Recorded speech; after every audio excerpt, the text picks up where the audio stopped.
Hi, I'm Bruce Waller, Chair of the Philosophy and Religious Studies Department at YSU. I've been teaching philosophy for a long time. I'm fascinated by questions of moral responsibility and free will and ethics and critical thinking, and delighted to have a chance to talk with you. Um, would you like to talk a little bit about your thoughts on I'm free will? actually, people suppose that I don't believe in free will. I do believe in free will fervently, but I don't think it's the kind of mysterious, remarkable, miraculous power that some people suggest. I think it's a perfectly natural phenomenon that we find not only in humans but in other animals as well. It's basically the power of choosing and doing things, performing our own behaviors. Uh, we need a certain variability in our behavior. We certainly need control, but that's something that's a need that's shared by humans, white-footed mice, chimpanzees, and many other animals. How did you become interested in philosophy? How did I get interested? Long, long time ago, as an undergraduate, I took an intro to. I was required to take an intro to philosophy class, and that sparked my interest, and it's been there ever since. Okay, well, let's go ahead and take a question from the web. All right, Um, Hey Baylor, longtime asker in this program, has a few questions actually. all He right. says, I am a person who has never ventured into the realm of philosophy, but I am going back to school and would like to take some philosophy classes. What classes would you suggest for me? Uh, Great class to take as a beginning class. Of course, Intro to Philosophy is wonderful, gives you a good background. Strongly recommend a critical thinking class, which gives students a chance to uh, sort of shape up their thinking, detect fallacies, structure arguments, structure them more rigorously, and in particular, one of the skills it develops is very careful reading, very careful scrutiny of text, thinking about how to organize thoughts into coherent arguments. And students report that they find that a valuable skill in almost all their classes. That would be a great class to start with. He also asks, this is the same person. He says, can religion be considered a philosophy, and can the way people live their life be considered a form of philosophy? What was the last part? And Can, can can, can the way people live their life be considered a form of philosophy? it's sometimes popularly thought of as a philosophy, and I don't have any monopoly on the way people use words, and that's one way certainly people use words. As we think of philosophy, it's a more rigorous discipline. You have to reflect, you have to think of the views that you hold and the consistencies and inconsistencies in them, and how they hold together, how they relate to other beliefs.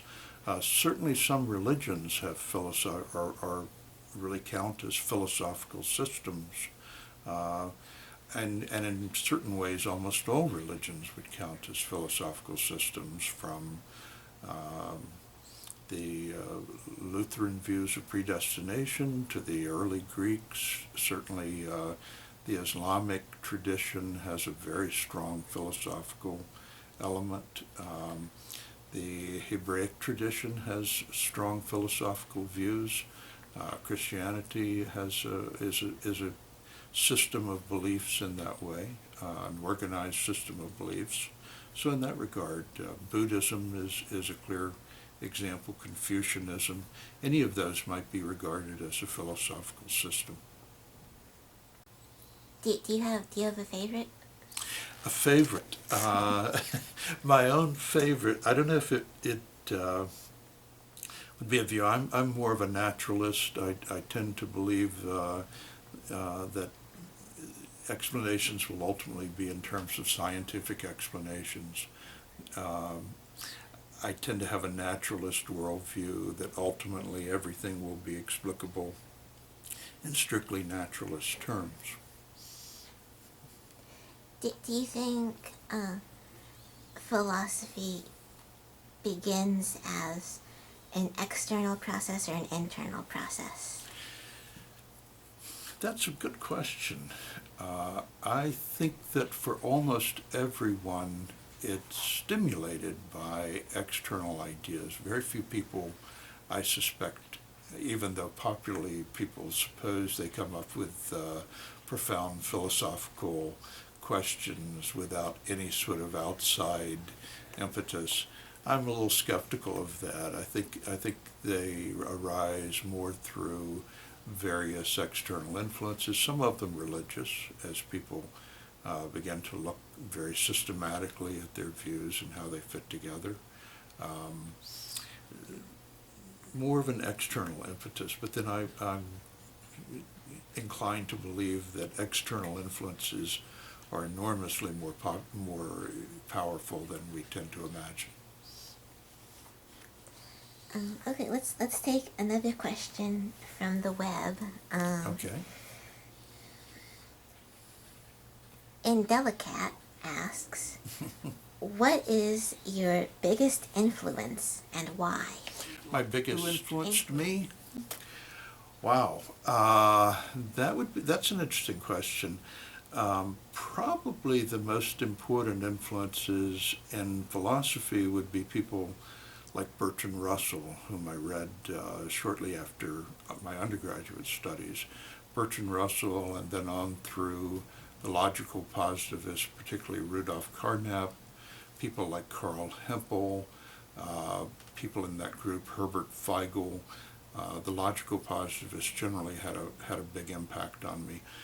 Since then, it's been a lot of people in psychology, people like B.F. Skinner, Jonathan Haidt, a number of primatologists like Franz de Waal and so on, biologists. I think that the most important questions in philosophy, major influences from a lot of different disciplines, particularly psychology, biology, neuropsychology. All of those things have to have an influence on the way we do philosophy. And so those have been a great influence. I feel like the development of ethical systems, both within societies and within individuals, do you think those are more natural occurrences, or do you think they derive from a kind of sociological construct, or where do you think? I think it's both. I think it's natural and sociological, that the sociological influences are also natural. Yeah, I think our ethical, since I'm a naturalist, I think ultimately everything comes from naturalism. But yes, I think our ethics comes from natural forces. And the vital to studying ethics is the study of sociology and anthropology. I think those make enormous contributions to our understanding of how ethical systems develop. Do you have a favorite? I beg your pardon? Do you have a favorite? Favorite ethical I'm ultimately a non-objectivist in ethics, but I think that there are important influences. The more we understand the way our ethical behavior is shaped and what influences ethical behavior, I think that's the most important thing that we can do in understanding ethics and making our society more ethical, more decent society. And so I look more to, and frankly, I look more to psychologists for that. People like Jonathan Haidt, but also situationist psychology. The studies of situationist psychology tell us a great deal about what shapes behavior and why it's that way. The studies that go back to primatology as well give us a great deal of knowledge about how behavior was shaped, not necessarily that we have to stop there, but these are factors that we ignore at our peril. Could you explain a little bit about non-objectivism? Non-objectivism, basically the view that ultimately, if you go down to the core principles, you can't find a rational justification for them.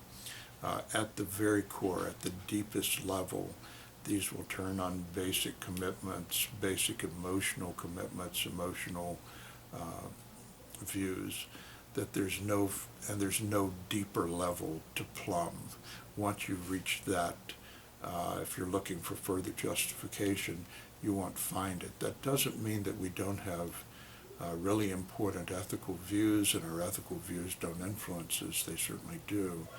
But if we're looking for some sort of ultimate justification for them, I don't think you'll find it. Name some of your influences. Could you tell us a little bit more about them? The influences? Sure. The major influence for me from people like Russell, Carnap, the logical positivist, on up through the psychologist, people like Skinner and Haidt and a number of other people, anthropologists, sociologists. Their major influence was in terms of trying to understand how philosophy ties up with ethics. What's the relation between philosophy and the sciences? And our basic understanding of human behavior has to come from the sciences. And then it seems to me what philosophers can realistically do, is draw out the implications of those views. If we want to understand free will, we're going to have to turn to the neuropsychologist, we're going to have to turn to the primatologist, and particularly we have to turn to the psychologists who've explained a great deal about this. And then we can start to think about what are the implications of this, given this scientific account of free will.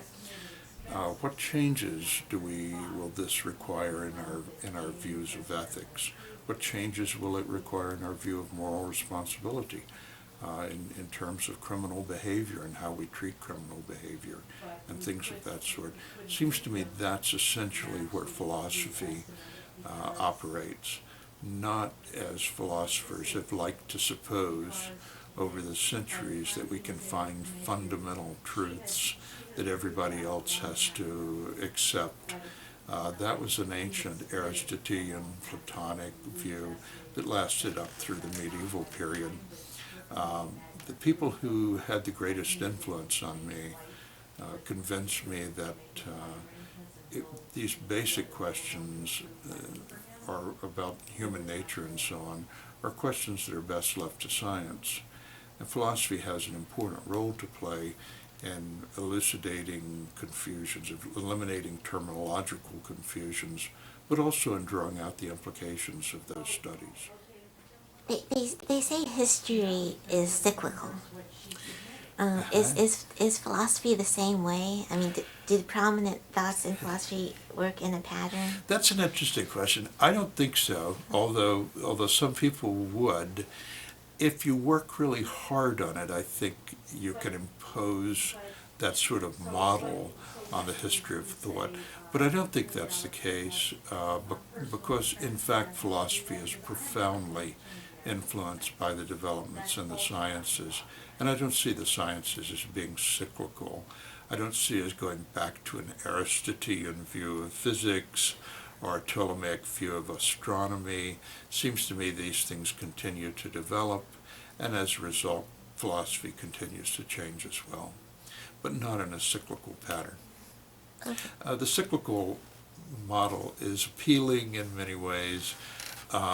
It's nice poetry, but I don't think it's very good philosophy. I think philosophy is a very important discipline in terms of drawing out the implications of a rapidly changing world and a changing understanding of human behavior, a changing understanding of the nature of our world. It's perpetually a new field because of that. It doesn't grow stale so long as it continues to incorporate the work of the sciences, which is ever changing.